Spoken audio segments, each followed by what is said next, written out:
something different. What else is new? Everything's different with Monday morning. But today we're talking about agency differentiation and ERM. What the world is ERM? Well, we'll get to that in just a second.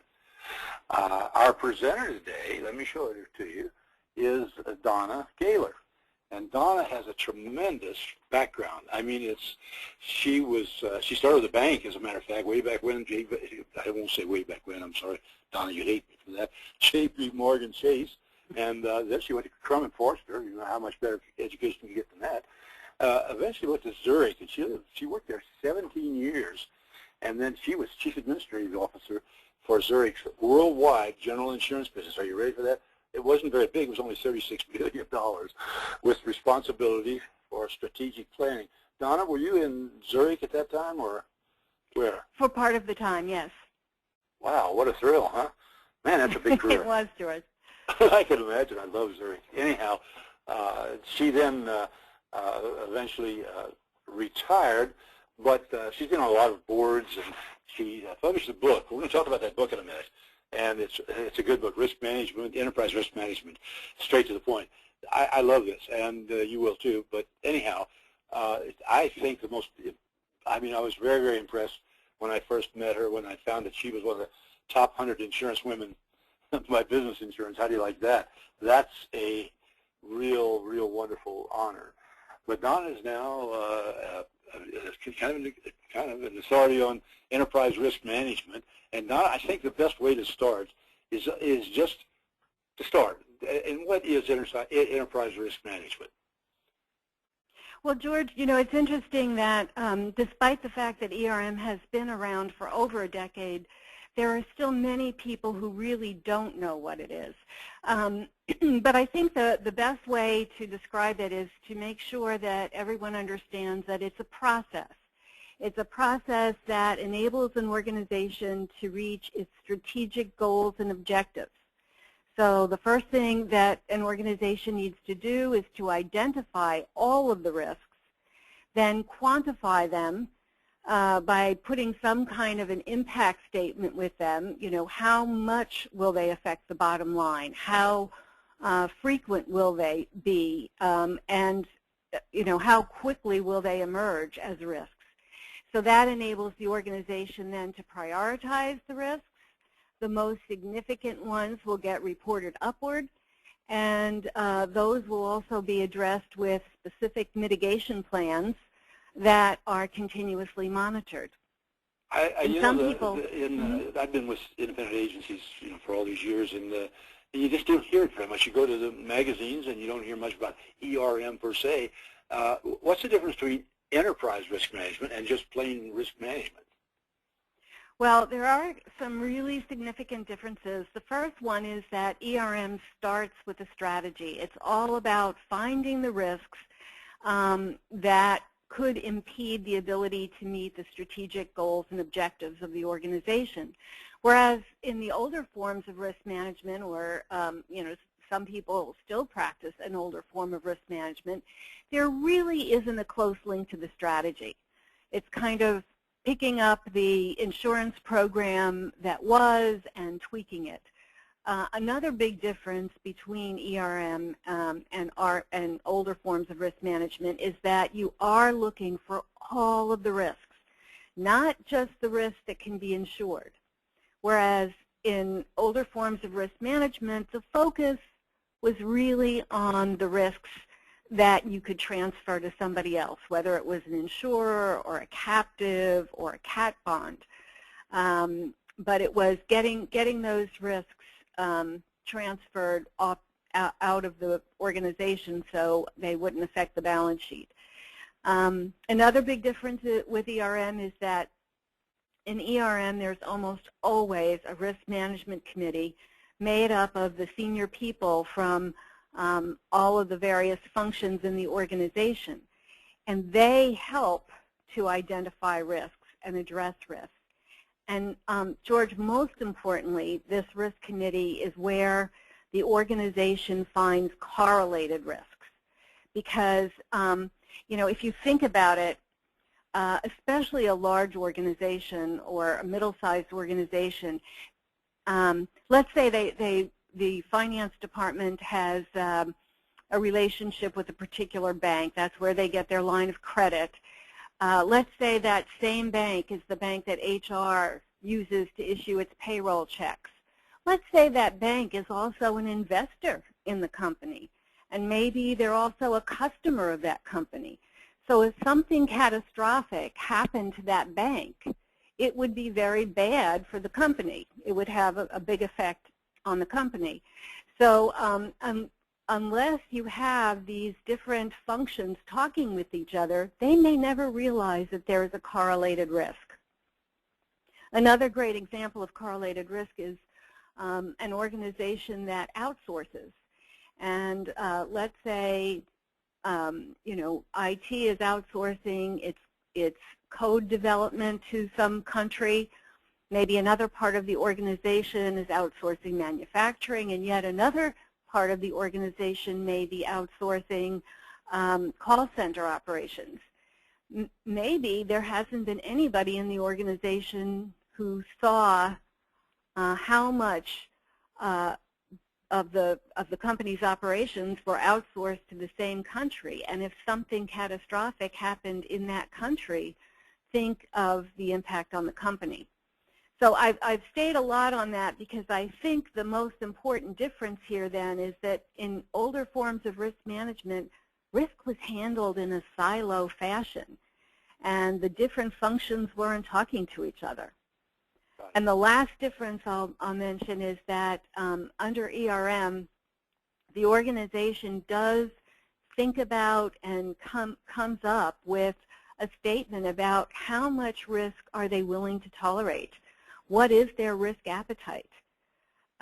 Whereas in older forms of risk management, again, it was just kind of focused on what should my deductible be, where am I going to set my self-insured retentions, but it really wasn't about how much risk the whole organization is willing to take. Does that answer your question? Let me interrupt you just a second for a question. Most of our agents, most of them listening here, they practice risk management, they say risk management, they do many of these things that you're talking about, but many of their businesses, the medium-sized businesses, don't have risk management people. And just kind of think about that as we go through this. What do you do if they don't have risk management? It's a 100-person business or 50-person business. Are we still doing ERM? Well, I think that's an excellent question, George. And I recently wrote an article about how important it is for small and medium-sized companies to adopt an ERM approach. They don't have to hire a risk manager who only does this because it is a process that's not or shouldn't be siloed. Anyone in the organization can become the champion for ERM. It could be, the COO, if there is one. It could be the CFO. It could be someone in a senior position who just really wants to do this. So, anyone, I think, can head up an ERM process if they're willing to identify risks, quantify risks, prioritize them, and put remediation plans in place. This is a coincidence, but because I didn't think of it that way. But I'm one of our next one, maybe it's the one after that. Monday morning is going to be with Scott Addis, who's a great risk management guy, Beyond Insurance, and he is the whole topic is going to be Chief Financial Officer. Dealing with the Chief Financial Officer. Well, I hadn't thought about that very much, and I suspect many agents have it, but that ties in so well with what exactly we're talking about. So stay tuned, guys. Go ahead. I didn't mean to interrupt you, but boy, this all comes together. Yes. You're involved in RIMS, the Risk Insurance Management Society. Well, I have done a number of special projects with RIMS over the years, although I was not personally involved in their 2013 ERM survey, I think that it's important to take a look at what is happening with ERM across the board. I mean, is it being adopted? The answer is yes, it is. They do this survey every other year. So the 2013 survey showed that there's a combined 63% of organizations that they surveyed that either have partially or fully implemented ERM. And that's, up from 2011, and it's way up from 2009. Now, they had sent this survey to 13,000 plus risk managers. They got a response from 1,095 for an 8% response rate, which is quite good. But I do have to say, to your earlier point, George, I suspect, although they didn't publish this, I suspect that the majority of the respondents were larger companies. But still, think about the fact that if you think about books like Malcolm, I can't help you on that one. Yeah, I'm sorry. I'm trying to think his last name. But Right. He wrote a book called The Tipping Point, and in that book, he said that once around 15 to 20% of any group of people or companies adopt something, that's the tipping point where there's going to be total adoption. Oh, good. So I think you can definitely say, Gladwell, it's Malcolm Gladwell. So I think you can safely say that, ERM really is going to be fully adopted, and I think it'll then, by large companies, and I think that, then you will definitely see it spread to medium and small size companies, just like so many other business processes have. I mean, I can't think of any company, no matter what size they are, that today doesn't practice some sort of management by objectives, right? I mean, as small as you are, you're going to set up a set of objectives that you share with the organization so they can all work toward achieving it. And I think the same thing is going to happen with ERM. Well, I hope you're right. We're going to be prepared, I hope. Good. Because you started us. So go ahead. Well, I think what we could talk a little bit about now is why should an insurance agency be interested in ERM? Well, there's two reasons.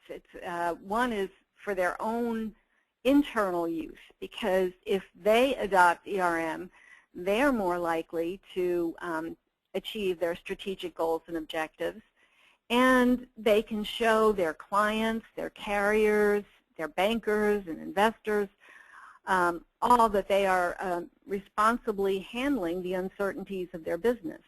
But the second reason that they should be interested in ERM is perhaps to enhance their value proposition to their clients and to differentiate themselves.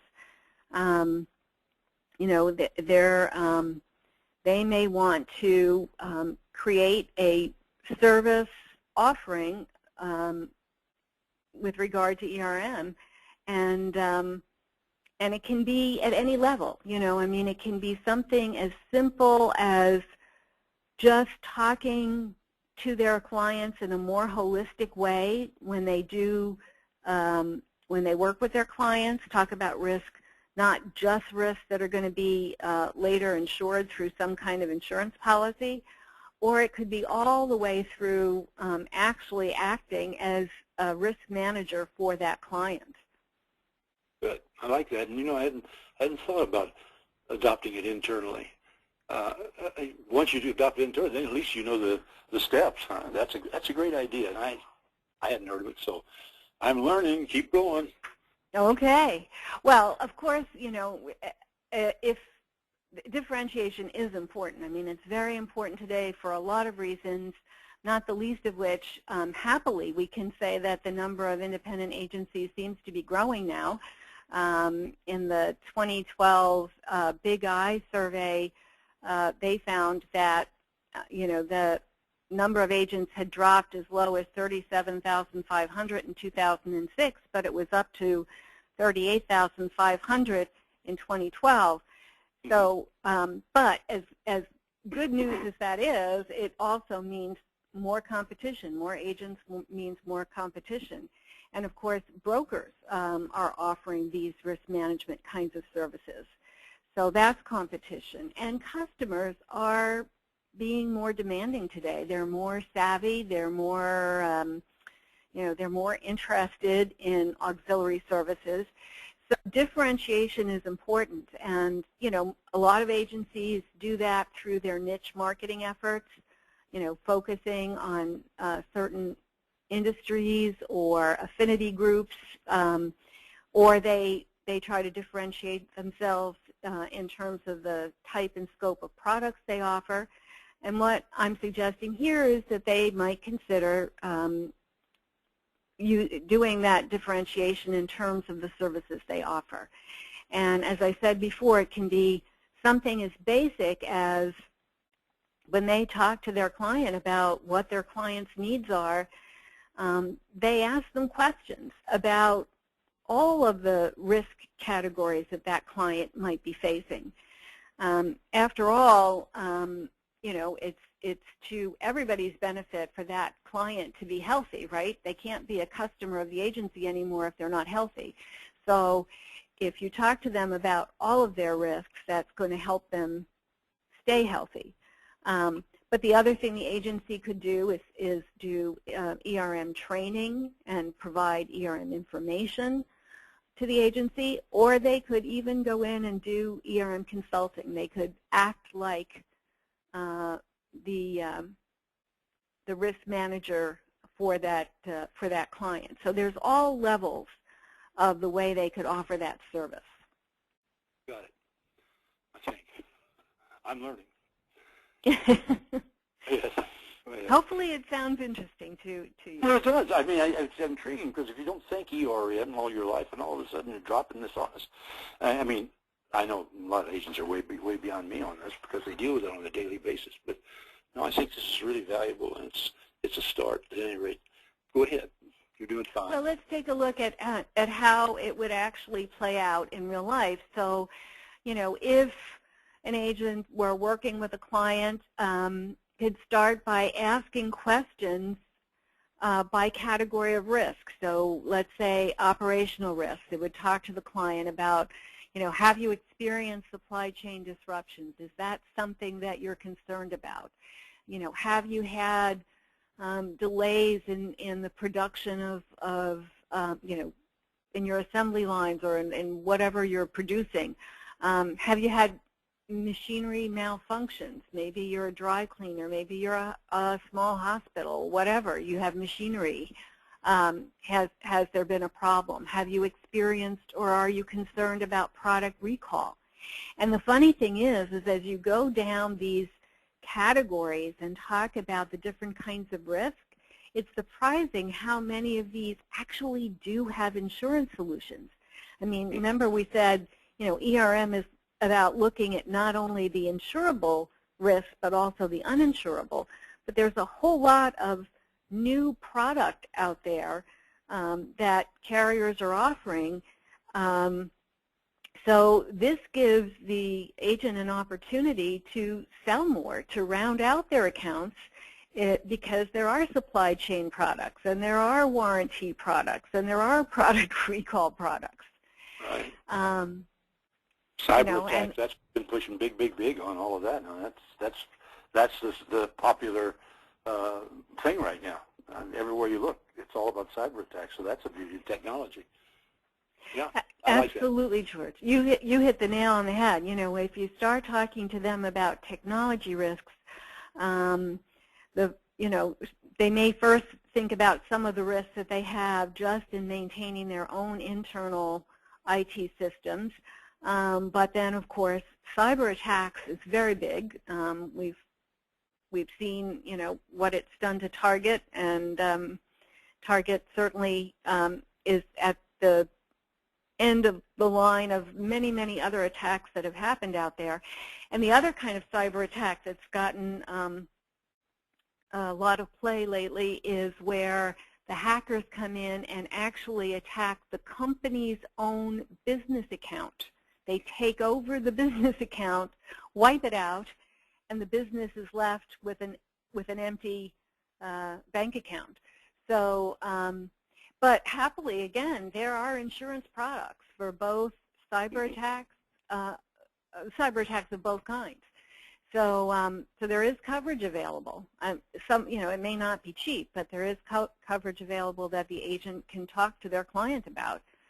And it's interesting that a lot of small businesses, I'm going to focus on small businesses here, if you'll let me, a lot of them think, hey, I don't have to worry about this. Who's going to want to attack me? I'm a small business. Well, guess what? Hackers believe that small businesses are ripe for the picking because they don't necessarily have the kind of security, the kind of firewalls that larger companies have. So the hackers are just fine with focusing on small businesses. In fact, a Verizon study that was done not too long ago showed that of the 855 data breaches they looked at, 71% were in businesses with fewer than 100 employees. Wow, that's big. That's just amazing. Yeah, it is big, and just to prove the point a little bit further, there was a report or a survey done by Hartford Steam Boiler, and they had Ponemon Institute, which is a famous IT and cyber institute, do the study for them. And what they found was that 1/3 of U.S. small businesses had had a cyber attack the previous year. 1/3. Well, that's amazing. I think kind of what I'm hearing is that the cyber thing is really a good place for some agents to start the risk management process. Would you think that? Absolutely. It's so obvious. All right. That's amazing. And there was another group that I'll just mention briefly because, if someone wants to use an example, this one will stick with you. This hacker group was called Chewbacca, and Chewbacca was a criminal cyber ring that targeted only small retailers in 11 different countries. They were identified by EMC Corp, which is a big part of, they do data storage. They uncovered it. They reported it to the FBI. Chewbacca has been shut down. But again, the focus that they had was small businesses. They weren't trying to get into the Targets of the world. They were trying to get into the smallest of the small retailers. Got it. Okay. So, businesses really need to address all their risks. And, it's interesting because most studies show that small and large businesses alike, when they fail because of their strategy more often than any other reason. And part of that is because their strategy has not taken into account the risks. And so it's no longer enough to have a strategy and you focus all your attention on meeting that strategy. It's not even enough to have a strategy and then identify the risks to the strategy.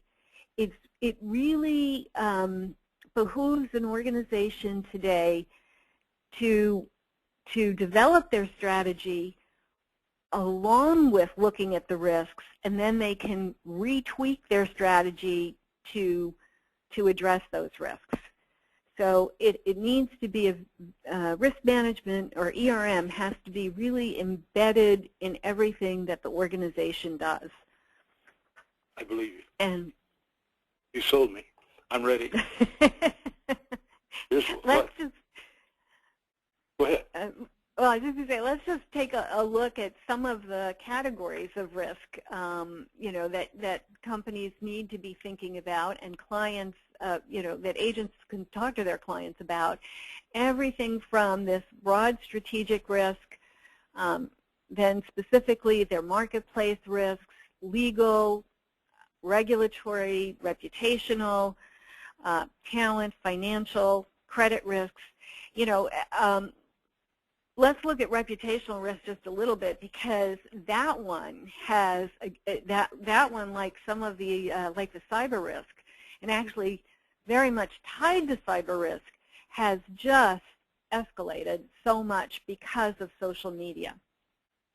If you think about it, yeah, anything from YouTube videos where people are talking about, a particular company. There have been ones that, where customers of airlines just rant about the airlines. There have been others where employees of a company have taken videos of themselves doing strange things to the products that that company offers.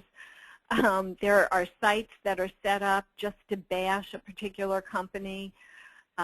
There's all kinds of reviews that you can now go to the internet and see about different companies. One of the funniest stories, George, bear with me here because it's just, I think your viewers, your listeners will enjoy hearing about. J.P. Morgan Chase set up a blog site in California, and they said, ask us anything you want to ask us. Well, they had to shut it down within, I think, 24 hours because the kinds of questions that they got were absolutely outrageous. Everything from questions like, how many bankers does it take to screw in a light bulb? None. They just foreclose on the house. That's awful. There were a lot worse ones than that, George. But you take risks. You take there are a lot of risks today in the reputational arena. For sure, I understand.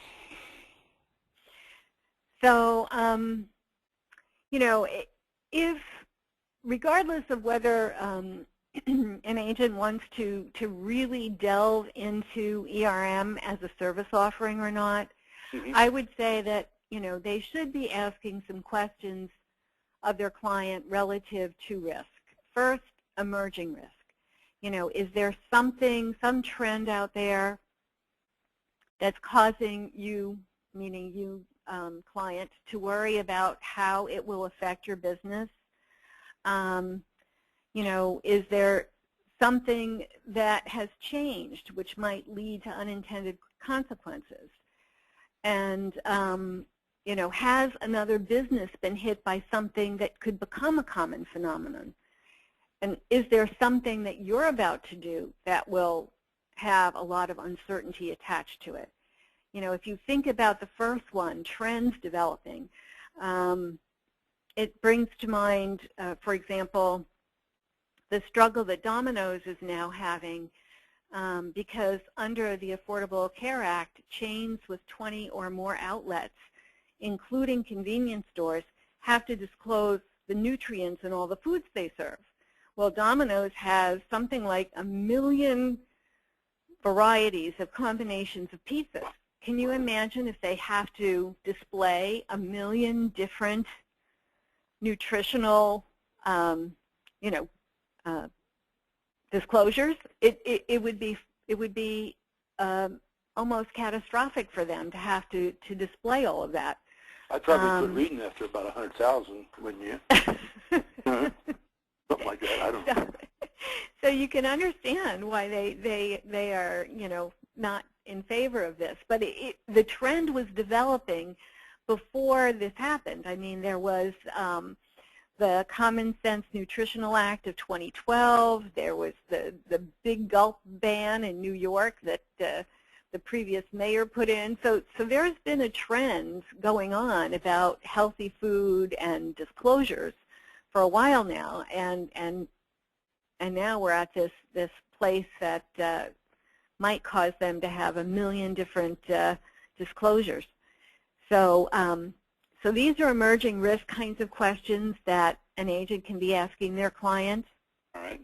So the client can be thinking about, how would I deal with this if I have to, or, how can I mitigate it, or how can I lobby against something if I need to do that? Good question. So, boy. well, yeah. Yeah, I think that the other thing that can happen, it's not only what the agent might want to ask their client, but underwriters may be asking the agents some questions about the applications that they're submitting. The underwriter may ask, is this business that you're presenting to me, is there something happening with that business that might change the loss history for that business? Can I consider the loss history that I've ordered on this business to be representative of the future or not? The underwriter might ask, does this business have any risk management in place?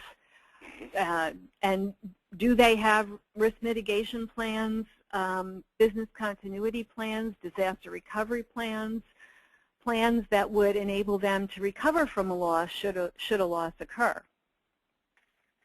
That's fascinating. So I can say, just be prepared. Well, I never thought of all those things either.